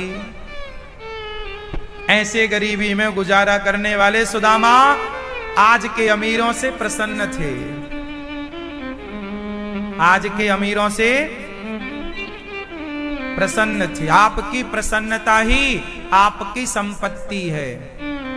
कितने लोग इस बात से सहमत हैं कि हमारी प्रसन्नता ही हमारी दौलत है, हमारे परिवार की प्रसन्नता ही हमारी, आपकी माँ, आपके पिता, आपकी पत्नी, आपका पुत्र आपसे बहुत खुश है, बहुत प्रसन्न है। आपकी माँ कहती है कि मेरे बेटा जैसा सबको बेटा हो, बाप कहता है मेरे बेटे जैसा सबका बेटा हो, पत्नी कहती है मेरे पति जैसा सबका पति हो, बेटा कहता मेरे पिता जैसा सबका पिता हो। यदि आपने सबके दिलों को जीत रखा है तो आप और आपका परिवार ही इस धरती में सबसे अमीर है। और यदि आपका परिवार आपसे प्रसन्न नहीं है, पत्नी कहती है कि सुनो जी आप पैसे की भागते हो काम काम के लिए, थोड़ा हमारे पास बैठो, मतलब आपकी पत्नी आपसे प्रसन्न नहीं है, प्रसन्न, आप समय नहीं दे पा रहे हैं, आपके बेटे को आप समय नहीं दे पा रहे हैं, आपकी माँ के आप पांव नहीं दबा पा रहे हैं, तो फिर ऐसा पैसा क्या करोगे? मरोगे तो बांध के ले जाओगे कि चिता बनाओगे पैसे की? पागल हुआ पड़ा है आज का आदमी पैसे के लिए। पैसा कमाना बुरा नहीं है भैया, खूब पैसा कमाना चाहिए, लेकिन फर्स्ट परिवार, पहले नंबर पे पैसा या परिवार? बताइए आप समझदार कौन है, जो पैसे के पीछे भागे या जो परिवार को आगे रखे? समझाओ पैसे के पीछे भागने वाले लोगों के लिए। पैसा बुरा नहीं है, पर पैसे को दूसरे नंबर पे रखो, परिवार को पहले नंबर पे रखो। पिता को पहला महत्व दो, मां को महत्व दो, पत्नी बच्चों को महत्व दो, अपने वर्कर कार्यकर्ताओं को महत्व दो, पैसे को बाद में। आपकी फैक्ट्री पैसे से नहीं चल रही है, आपकी फैक्ट्री उन कार्यकर्ताओं से चल रही है जो 10 बंदे 20 लोग जो काम संभालते हैं, जो आपके ना रहने पे भी आपकी दुकान संभाल लेते हैं, आपका व्यापार संभाल लेते हैं, आपकी फैक्ट्री संभालते हैं। वो बंदे पैसे से ज्यादा कीमती हैं। उनको इज्जत करो, उनको लाड़ प्यार करो, वो आपकी ओरिजिनल संपत्ति है। कागज के टुकड़े संपत्ति नहीं है साहब, कागज के टुकड़े तो आ ही जाएंगे। आप लोग यहां आए हो ना, तो अपना काम धाम किसी ना किसी को तो संभालने को दिया होगा। भाई अपना मैनेजर होगा जिस पे आप विश्वास बिलीव करते होंगे, भाई तुम संभालना, मैं 2 दिन के लिए बाहर हूं, 7 दिन के लिए बाहर हूं, संभालना। वो संभाल रहा है, तो क्या वो आपका धन नहीं है? आज के जमाने में ईमानदार लोग मिल जाएं, ईमानदार लोग मिलकर ईमानदारी से काम करें, वो ईमानदार लोग ही आपकी संपत्ति है, आपकी टीम ही आपकी दौलत है। क्यों जी, ये बात सही है कि गलत है? आपकी टीम आपकी संपत्ति। अपनी टीम को प्यार करना चाहिए और टीम को भी चाहिए कि वो आपके प्रति समर्पित रहे। आपको भी चाहिए कि आप उनके प्रति समर्पण दोनों ओर से होगा, तब बात बनेगी। मैं आप में समर्पित रहूं, आप मेरे में समर्पित रहो, एक परिवार की तरह। पैसा तो आ जाएगा, आपके पास टीम होगी तो पैसा आ जाएगा, टीम नहीं होगी तो पैसा नहीं आएगा। आप कितनी भी बड़ी पैसे, कितना भी पैसा फंसा दो आप, पर टीम नहीं है तो कुछ नहीं है। हाँ या ना? ईमानदार लोग नहीं है तो कुछ नहीं है। हाँ या ना? फिर आजकल ना पैसे के पीछे इंसानों की वैल्यू कम हो गई। मेरा मानना है इंसानों को ज्यादा महत्व दो पैसे से। पैसे तो आ जाएंगे, इंसान चले गए फिर कभी नहीं आएंगे। बात सही है? मां को सम्मान दो, मां की इज्जत करो। मां है तो सारी दौलत है। दौलत तो कल भी आ जाएगी, पर मां चली गई तो फिर ना आएगी। बाप चला गया फिर ना आएगा। हाँ या ना? भगवान रुक्मिणी मां से हंसी मजाक भी करते हैं। अनिरुद्ध का उषा से विवाह चित्रलेखा के माध्यम से हुआ, वाणासुर पर कृपा। राजा नृग गौदान करते थे, गौदान करते राजा नृग। राजा नृग पर भगवान ने कृपा, गौदान किया राजा नृग ने, जिसके कारण उन्हें भगवान का दर्शन हुआ। राजा नृग गिरगिट बन गए, भगवान का स्पर्श हुआ, मोक्ष मिला। सबसे बड़ा दान है गौदान, इसलिए आप लोग भी गौदान किया करो। गौरी गोपाल गौशाला में एक गाय आप अपनी ओर से देकर गायों की सेवा से जुड़ सकते हैं। गौदान करना मतलब पूरी पृथ्वी का दान करना। गौदान करने वाला व्यक्ति संपूर्ण पृथ्वी दान करने का पुण्य प्राप्त कर लेता है। कई यज्ञ करने का पुण्य प्राप्त कर लेता है वो एक गौदान से। इसलिए मरने के पहले गौदान जरूर कीजिएगा। राजा नृग ने गौदान किया, फिर भगवान ने पौंड्रक पर, काशीराज द्विविद पर भगवान ने कृपा की। जरासंध के जेल से 20,800 राजाओं को मुक्त किया। उन्होंने स्तुति करी, कृष्णाय वासुदेवाय हरये परमात्मने प्रणतक्लेशनाशाय गोविंदाय नमो नमः। फिर भगवान ने जरासंध पर कृपा, भीम भैया ने भगवान के द्वारा, भीम भैया के द्वारा मारा गया जरासंध, भगवान ने कृपा की। शिशुपाल ने 100 गालियां दी, 101 हुई तो सिर काट दिया। भगवान भी कहते हैं 100 गालियां तक तो चुप रहो। भगवान ये बताना चाहते हैं कि आपके अंदर सहनशीलता कितनी हो, कितनी होनी चाहिए। 100 गालियां बर्दाश्त कर लो। 100 पार करे तो सिर काट दिया भगवान ने। आपकी सहनशीलता कितनी हो? 100 नहीं तो आप कितना गाली सह सकती हो? अच्छे बताओ। एक भी नहीं? क्यों मैया, आप कितनी गाली सहन कर सकती हो? नहीं बताओगी? 1 2 4 5। आप कितनी गाली सहन कर सकती हैं? आप एक भी नहीं? हाँ। आप जी भैया, आप नहीं? एक भी नहीं? सही। तो आप भगवान से बड़े हैं क्या? भगवान तो 100 सुन लेते हैं, तुम एक भी नहीं सुनते। अब देखो इतना अंतर है। आप लोग कृष्ण को तो मानते हो, पर कृष्ण की एक नहीं मानते हो। अब बदलाव आए तो आए कहां से? हमारे कन्हैया कहते हैं 100 गालियां बर्दाश्त करो, सहो, सहोगे तो रहोगे। बिना सहे पत्थर भगवान नहीं होता। छैनी और हथौड़ों की चोट सहता है कि नहीं? बिना सहे पत्थर भगवान नहीं होता, तो बिना सहे भला आप और हम एक अच्छा इंसान कैसे हो सकते हैं? एक अच्छा इंसान वही है जो 2 बातें बर्दाश्त कर लेता है। ये गृहस्थी, ये परिवार कब चलता है? जब 2 बातें आप सुनना जानते हैं, बर्दाश्त करते हैं। नहीं बर्दाश्त करोगे, गृहस्थी नहीं चलेगी। हाँ या ना? इसलिए 2 बातें बर्दाश्त करिए। भगवान ने 100 गालियां रोज, अच्छा शिशुपाल रोज 100 गालियां देता था, सारी जिंदगी में 100 दी, ऐसी नहीं, दिन की 100, पर डे 100। तो आप पर डे कम से कम 10 तो सुनो। 10 गालियां तक चुप रहो, 10 बातें सुन लो, 10 के बाद फिर ना रह जाए तो फिर थोड़ा बोल लो। पहली बार किसी ने कुछ बोला और आप बस टूट पड़े, हमें ऐसा मत बोलो, हम कोई तुम्हारे बाप के नौकर हैं, हम ऐसे हैं क्या, हम वैसे हैं। सुनो, ज्यादा बोला ना करो। सिक्का जब ऊपर से नीचे गिरता है ना, आवाज करता है, और 500 का नोट ऊपर से नीचे गिरता है, आवाज नहीं करता। जिसकी कीमत ज्यादा होती है ना, शोर नहीं करता। जिसकी कीमत कम होती है वही शोर ज्यादा करता है। सस्ते लोग अक्सर हल्ला ज्यादा करेंगे, सस्ते लोग ही ज्यादा बकबक करेंगे, ज्यादा बोलेंगे। पंचायत व्यर्थ की बकवास, जरा हुआ लड़ाई को तैयार। ये जरा बात में लड़ने को कौन तैयार होता? घटिया किस्म के लोग। बढ़िया क्वालिटी के तो चले भैया, ठीक, सॉरी, चलो।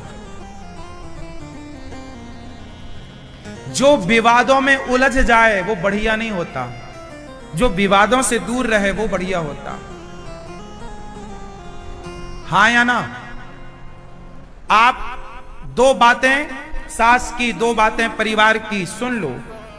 कहां विवाद में उलझना है? विवाद में उलझना समझदारी है? उत्तर दो।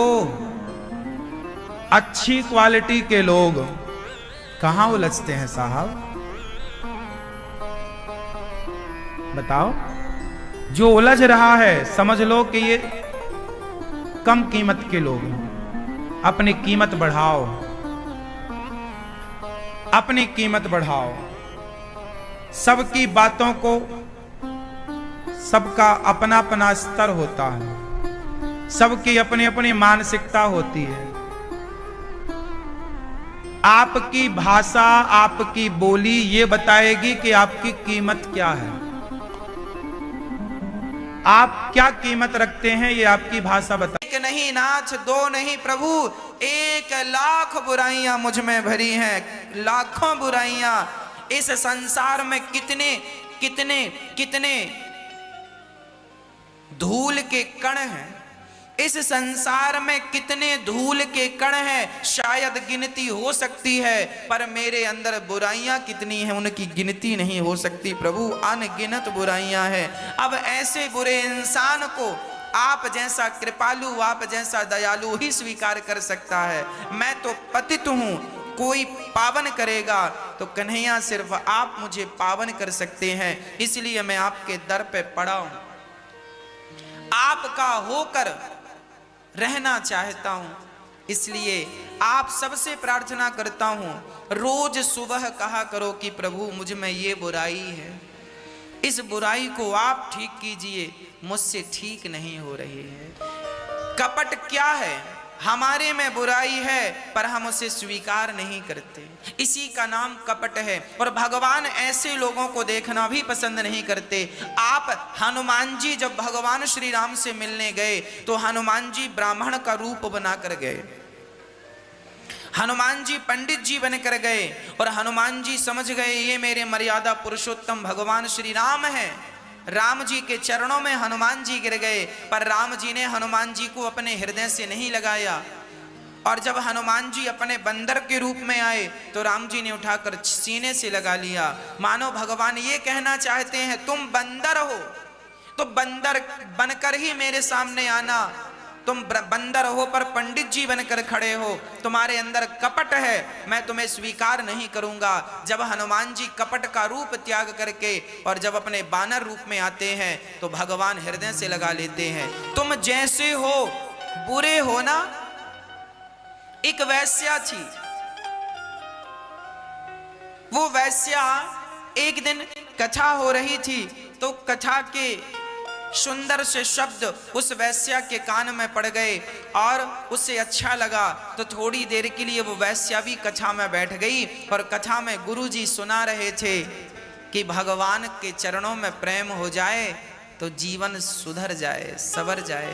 अरे जीवन का सबसे बड़ा श्रृंगार है ईश्वर के प्रति प्रेम हो जाना, ईश्वर के चरणों में, कृष्ण के चरणों में प्रेम हो जाना। वैश्या ने जब सुना तो बहुत घबराई कि हे राम, मैंने तो संसार के लोगों से प्रेम किया है, भगवान से तो किया नहीं। अब वो रोज भगवान के मंदिर जाती और मंदिर के अंदर ना जाती, इसलिए कि मैं वैश्या हूं, मैं अंदर जाऊंगी तो शायद कोई रोक देगा कि तू वैश्या है, मंदिर क्यों आई है। वो डर के कारण मंदिर नहीं जाती, पर रोज सीढ़ियों में जाकर बैठती और बढ़िया बैठकर भगवान से प्रार्थना करती, हे प्रभु मैं वैश्या हूं, मैं वैश्या हूं, शरीर बेचना, पैसा कमाना ये मेरा काम है। हे नाथ, मैं बहुत बड़ी पापनी हूं, अभी तक मैंने 1000 पुरुषों का संग किया होगा, हजारों पुरुषों का संग किया होगा। हे नाथ, मुझे पता है कि मुझे जैसे पापियों का आपके चरणों में कोई स्थान नहीं है, पर फिर भी नाथ जैसी हूं आपकी हूं। जब वो वैश्या ऐसी प्रार्थना करके और जब जाती तो क्या हुआ, जब उसके अंत का समय आया ना, तो अंतिम समय में भी वो भगवान से यही कह रही थी, हे नाथ, माना कि मैं पापनी हूं पर आप भी तो दयालु हैं। हे नाथ, हे श्याम सुंदर, मुझ पापी पर दया करो, मुझ अभागी पर दया करो। जब ये कहा तो उसकी दिव्य ज्योति, शरीर छूटा, उसकी दिव्य ज्योति निकली और उसे भगवान ने अपने बैकुंठ में उस वैश्या को स्थान दिया। उसे नरक नहीं मिला। क्यों नहीं मिला? क्योंकि वो वैश्या थी और वो स्वीकार करती थी कि हाँ मैं ऐसी हूं। अब वो वैश्या थी और अपने आप को सती सावित्री कहलाए, ये कपट हो जाता। और ऐसे कपटियों को भगवान कभी देखना भी पसंद नहीं करते। इसलिए तुम जैसे हो वैसे ही भगवान के चरणों में चले जाना, गलती स्वीकार कर लेना और भगवान से कहना, नाथ ऐसी शक्ति देना कि अब ये गलतियां, ये अपराध मुझसे ना हो। भगवान जरूर देखेंगे, भगवान उन पर जरूर कृपा करते हैं, उनको जरूर अपने चरणों में स्थान देते हैं जो निष्कपट है, निष्कपट है। इसलिए आपसे मेरी एक छोटी सी विनती और प्रार्थना है, आप अपने भीतर का कपट जरूर दूर कर दीजिए, साफ सफाई कर लीजिए, अपने मन को निर्मल कर लीजिए और भगवान के चरणों में दृढ़ विश्वास रखिए। यदि विश्वास है तो उदास मत रहिएगा, भगवान जरूर आपको पार लगाएंगे। जब विश्वास रखता है जीवात्मा तो भगवान उसके विश्वास को तोड़ते नहीं हैं।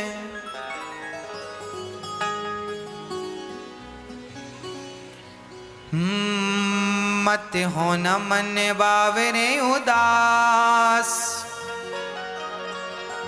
ये सांवरा जरूर आएगा।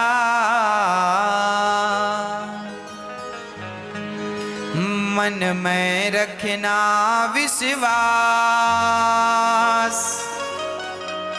ये सांवरा जरूर आएगा।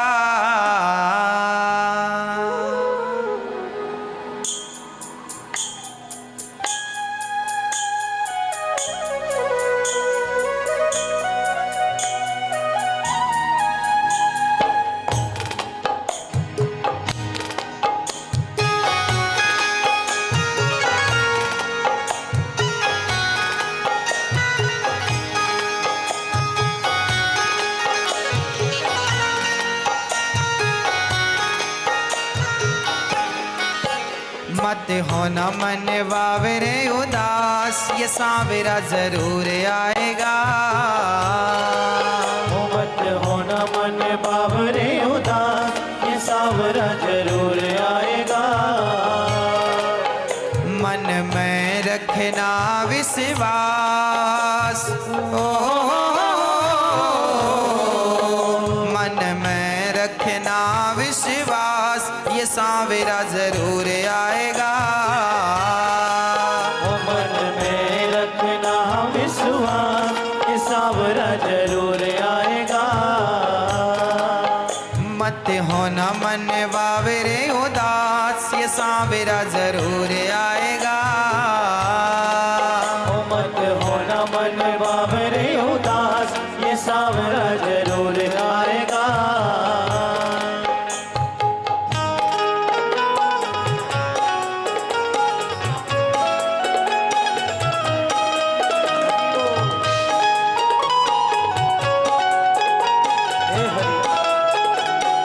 हरि बोल।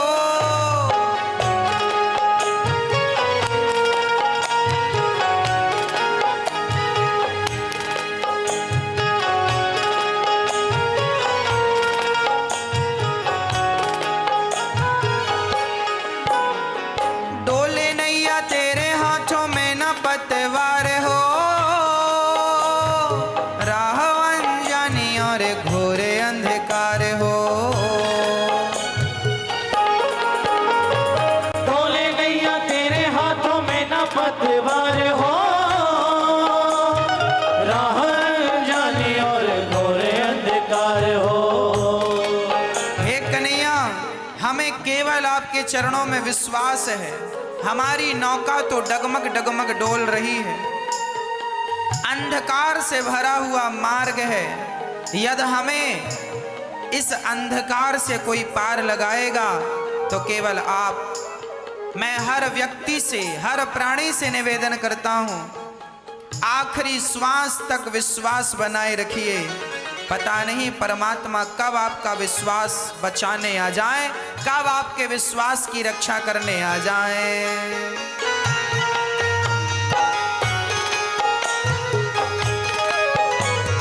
डोले नैया तेरे हाथों में न पतवार हो, राह अनजानी और घोरे अंधकार हो। डोले नैया तेरे हाथों में न पतवार हो,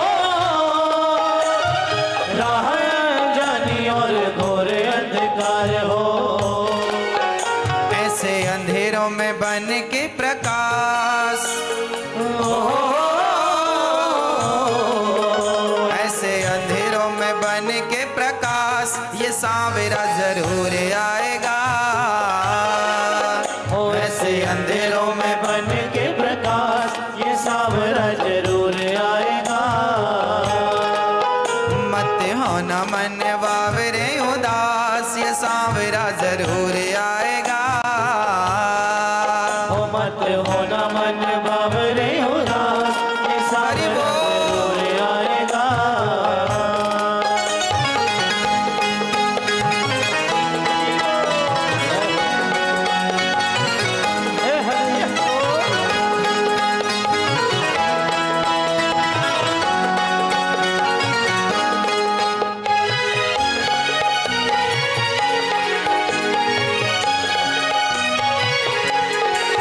तेरी लाज नहीं जाने देगा इतना तू जानना, कसौटी पे डटे रहना, हार नहीं मानना। तेरी लाज नहीं जाने देगा इतना तू जानना, कसौटी पे डटे रहना, हार नहीं मानना। यदि विश्वास है तो मेरे भगवान, जैसे द्रौपदी की लाज भगवान ने लुटने नहीं दी, आपकी लाज भी वो बचाएंगे।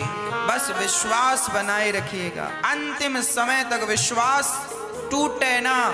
भगवान सबके रक्षक हैं। हाँ,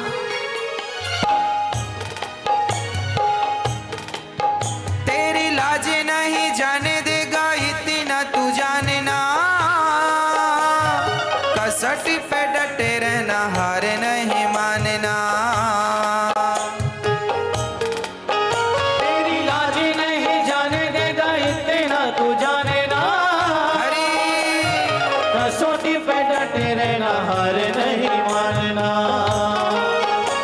सच्चे प्रेमी नहीं होते हैं निराश। सच्चे प्रेमी नहीं होते हैं निराश, ये सांवरा जरूर आएगा। सच्चे प्रेमी नहीं होते हैं निराश, ये सांवरा जरूर आएगा। मत होना मन बावरे उदास, ये सांवरा जरूर आएगा। ओ मत होना मन बावरे उदास, ये सांवरा जरूर आएगा। हरि बोल।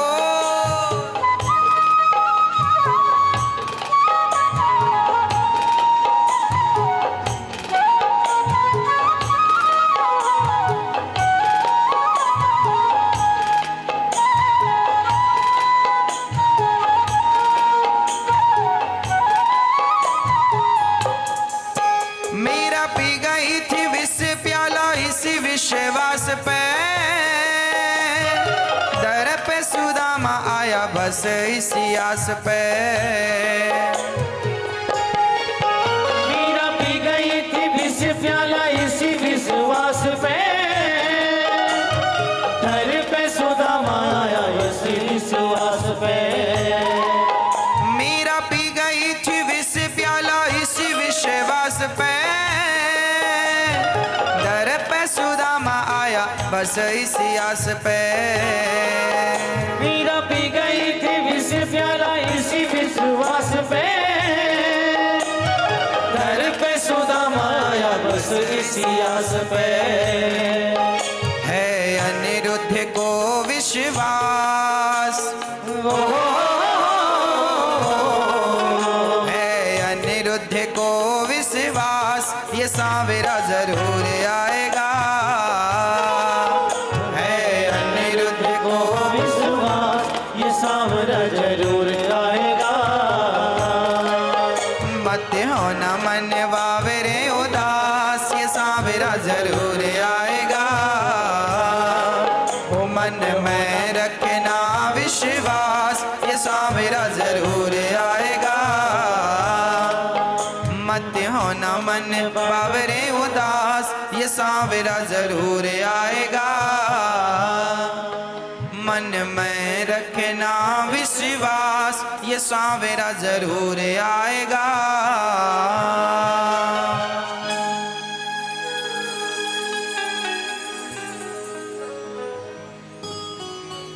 हो जिसे थामे के बार उसका हाथ नहीं छोड़ता, भक्तों का सांवरा भरोसा नहीं तोड़ता। मन में रखना विश्वास, ये सांवरा जरूर आएगा। आएगा मेरा सांवरा, दिल से बुला के दे। आएगा मेरा सांवरा, दिल से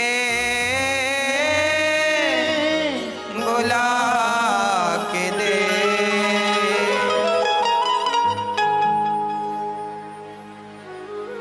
यदि जीव का विश्वास है तो परमात्मा दूर नहीं है।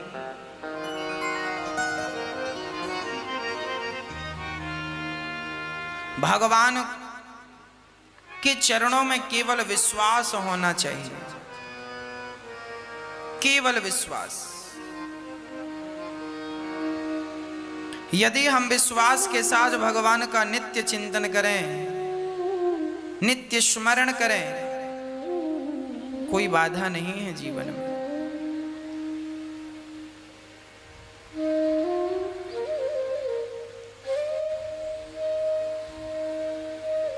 एक मोची था,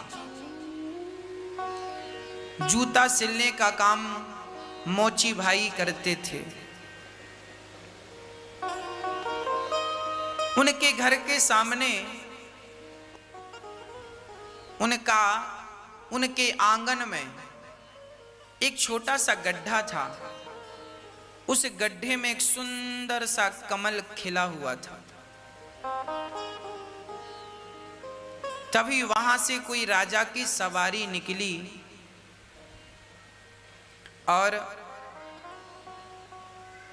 उस राजा ने उस कमल के पुष्प को देखा। राजा ने मोची को बुलाया, भैया ये कमल हमें बड़ा अच्छा लगा, आगे हम एक संत जी के दर्शन करने जा रहे हैं, बड़े तपस्वी भगवत प्राप्त संत हैं, हम उनके चरणों में ये पुष्प चढ़ाना चाहते हैं, बताओ तुम इसका क्या मूल्य लोगे? मोची ने कहा आप ही बताएं, आप इसका क्या मूल्य देंगे?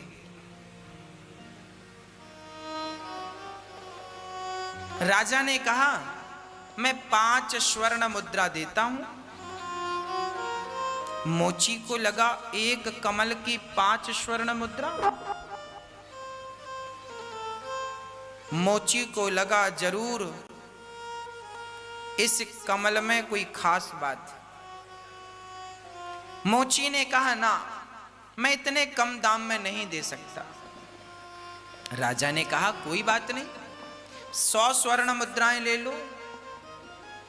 मोची को लगा एक कमल की 100 स्वर्ण मुद्राएं, जरूर इस कमल को उन संत जी के चरणों में चढ़ाने का जरूर कोई बड़ा फल है। मोची ने कहा मैं इतने में भी नहीं देता। राजा ने कहा कोई बात नहीं, मैं तुम्हें 1000 स्वर्ण मुद्राएं देता हूं। मोची ने कहा ना, अब मुझे बेचना ही नहीं। राजा ने कहा मैं तुम्हें 1,00,000 स्वर्ण मुद्राएं देता हूं, ये कमल का पुष्प मुझे दे दो।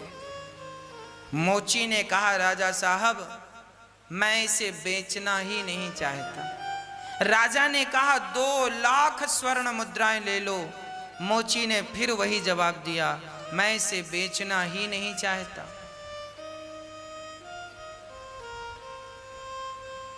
जिस कमल के लिए आप 2,00,000 देने को तैयार हैं, वो कमल ऑलरेडी विधाता ने मुझे दे रखा है। यदि आप इस कमल के पुष्प को संत के चरण में चढ़ाकर अपने आप को गौरवान्वित महसूस कर सकते हैं, तो आज ये गौरव मैं प्राप्त करना चाहूंगा। वो मोची भाई स्वयं उस कमल को तोड़कर राजा के आगे आगे चल पड़े। एक संत बहुत दिव्य, उन संत के पावन चरणों में मोची ने ये कमल समर्पित किया। संत ने मुस्कुराते हुए मोची को देखा और मोची को देखकर कह दिया, वाह बेटा, इस धरती पर तुम्हारे जैसा धनवान कोई नहीं। मोची ने कहा गुरुजी मैं तो बड़ा गरीब हूं, जूता सिल करके अपना गुजारा करता हूं, और आप कह रहे हैं कि मेरे जितना धनवान कोई नहीं है। मोची ने कहा ये राजा साहब यहाँ की राजा बड़े धनी हैं। संत ने कहा ना, ये राजा धनी नहीं है, ये राजा बेचारा तुम्हारे घर का लगा हुआ एक छोटा सा कमल भी तो ना खरीद सका। इस राजा की औकात एक कमल का पुष्प खरीदने की भी नहीं है, और तुम जिसके पास कल की रोटी नहीं है वो 2,00,000 स्वर्ण मुद्राएं छोड़ दे। इतना बड़ा त्याग बड़े बड़े साधु महापुरुषों में भी नहीं है जो तुम जूता सिलने वाले मोची में है। इसलिए मैं कहता हूं तुम्हारे जितना अमीर कोई नहीं। मोची प्रसन्न हो गया, कहने लगा गुरुदेव अभी मैंने केवल कमल आपके चरणों में चढ़ाया है, अब मैं अपने आप को आपके चरणों में सौंप रहा हूं। जैसे ही शिष्य ने गुरु के चरणों में आत्मसमर्पण कर दिया, उसी क्षण गुरुदेव ने अपना हाथ रख करके, हस्तवर रख करके और उनके अंदर का अज्ञान नष्ट कर दिया और वह मोची दिव्य संत बन गया। ऐसी दिव्यता आई मोची में कि वो दिव्य साधु होकर के समाज का कल्याण करते हुए अंत में भगवत प्राप्त संत हो गए, स्वयं भगवान को प्राप्त कर लिया और त्याग का प्रचार किया समाज में, संसार को रास्ता बताया। सुख चाहते हो तो त्याग करना सीख लो, दुख चाहते हो तो संसार में आसक्त बने रहो। त्याग ही सबसे बड़ा सुख है, इसलिए त्याग दो सब चीजें, बाहर से नहीं भीतर से त्याग रहे।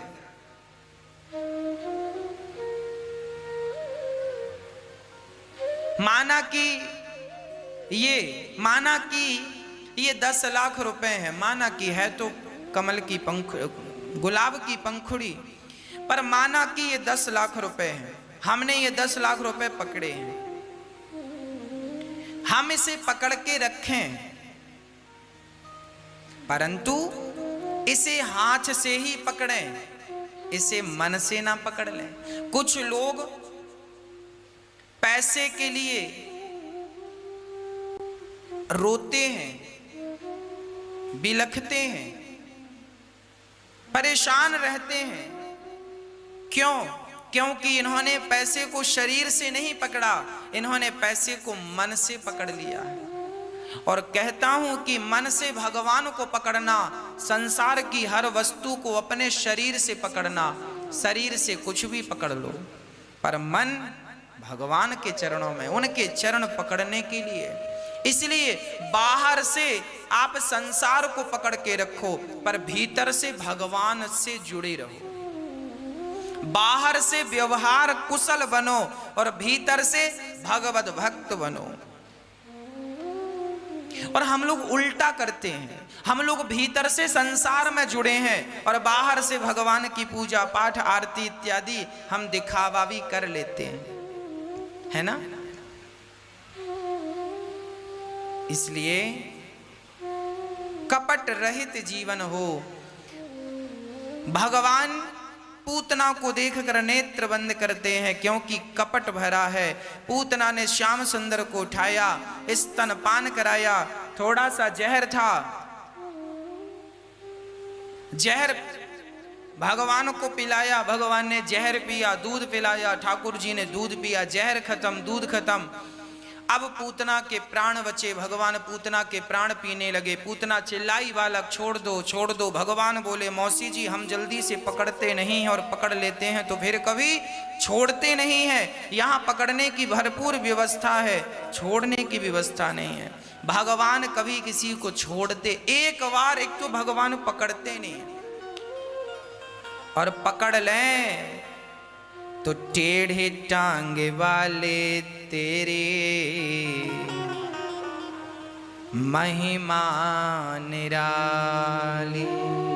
ये टेढ़ी टांग वाला कन्हैया जिसको पकड़ता है, एक तो जल्दी पकड़ते नहीं है, और पकड़ लें तो जल्दी से छोड़ते नहीं है। पूतना के स्तन पकड़कर भगवान ने जब दूध पिया, भगवान ने पूतना के प्राणों को पी लिया। पूतना धड़ाम से गिरी।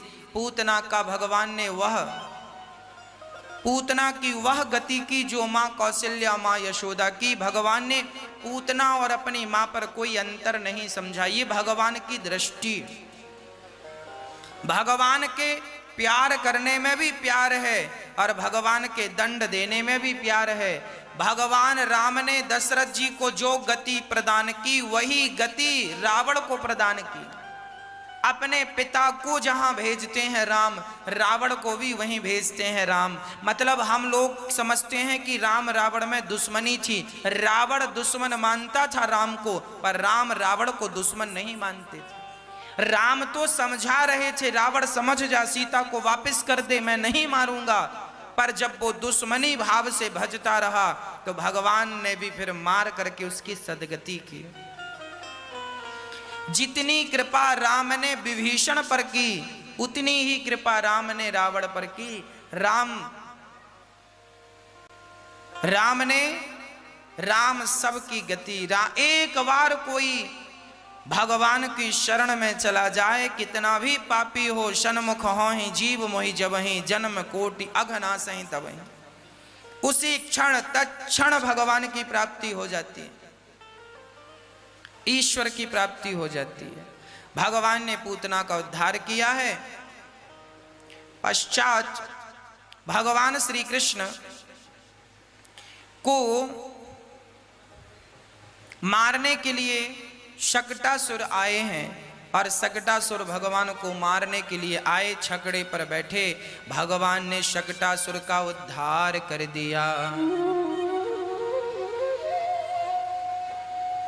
शकटासुर का उद्धार कर दिया। तृणावर्त आए, तृणावर्त का उद्धार कर दिया। नामकरण संस्कार,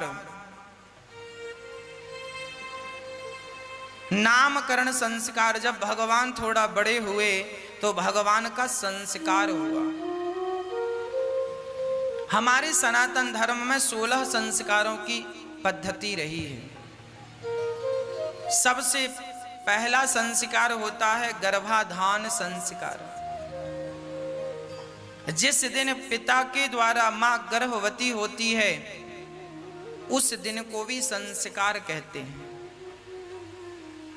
जिसे दुनिया भोग कहती है उसे हम सनातन धर्म के लोग संस्कार कहते हैं। क्योंकि हमारे यहाँ स्त्री पुरुष का संबंध केवल अपने विषय वासनाओं की तृप्ति के लिए नहीं, बल्कि एक अच्छी संतान को उत्पन्न करने के लिए संपर्क होता है, संबंध बनते हैं, ताकि हम देश को एक ऐसी संतान दे सकें जो देश का कल्याण कर सके, समाज का उत्थान कर सके।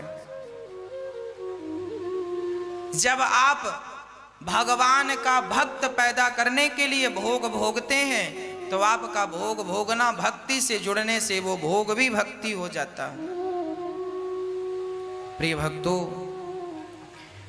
संस्कारवान व्यक्ति सर्वत्र पूज्य होता है और संस्कारहीन व्यक्ति कहीं सम्मान नहीं पाता। इसलिए संस्कार जरूरी है। बिना संस्कारों का जीवन व्यर्थ है। आप भी अपने बच्चों को संस्कार दीजिएगा।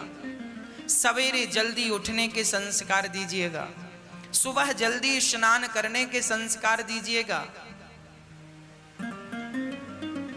लघु शंका जाए तो हाथ मुंह धुलने के संस्कार दीजिएगा। आपके बच्चे जब शौच क्रिया, आप सभी से मेरी प्रार्थना है, ये सभी के लिए ज्ञान है, शास्त्रों का उचित ज्ञान। जब आप लघु शंका जाएं, बाथरूम जाएं तो कुल्ला करके और हाथ पांव धुलकर आए, तब आप शुद्ध माने जाएंगे। और आप जब शौच क्रिया करने जाते हैं तो शौच के बाद तो आपको स्नान करना चाहिए। बिना स्नान किए आप शुद्ध नहीं होते। आप दिन में 2 बार शौच के लिए जाएं तो 2 बार स्नान करें, 3 बार जाएं तो 3 बार करें स्नान। बिना स्नान किए आप बाहर ना घूमें। आप अशुद्ध अवस्था में घूमेंगे, आप अशुद्ध रहेंगे तो अशुद्ध व्यक्ति के अंदर ही संसार की हर गंदगी प्रवेश करती है। कलयुग खोपड़ी में बैठ जाता है। आपके अच्छे विचार, देखिए कुत्ता जब बैठता है ना तो पूंछ से साफ करके बैठता है। गंदी जगह में बताइए क्या आप बैठते हैं? गंदी जगह में तो कुत्ता भी नहीं बैठता। तो गंदे खोपड़ी में अच्छे विचार कैसे आएंगे? इसलिए आप पहले शुद्ध तो बनिए। पहले शरीर को शुद्ध कीजिए, मन को शुद्ध कीजिए। शौच के बाद स्नान करेंगे तो शुद्धता बनी रहेगी। जब शुद्ध रहेंगे तो अच्छे विचार आपके अंदर आएंगे। और आप शुद्धता का ध्यान नहीं देते, खान पान का ध्यान नहीं देते, तो आपके विचार कैसे होंगे?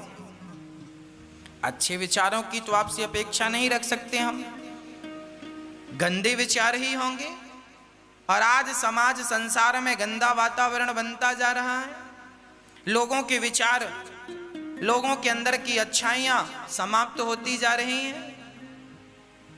हाँ भक्तों, लोग अपने कर्तव्य भूलते जा रहे हैं।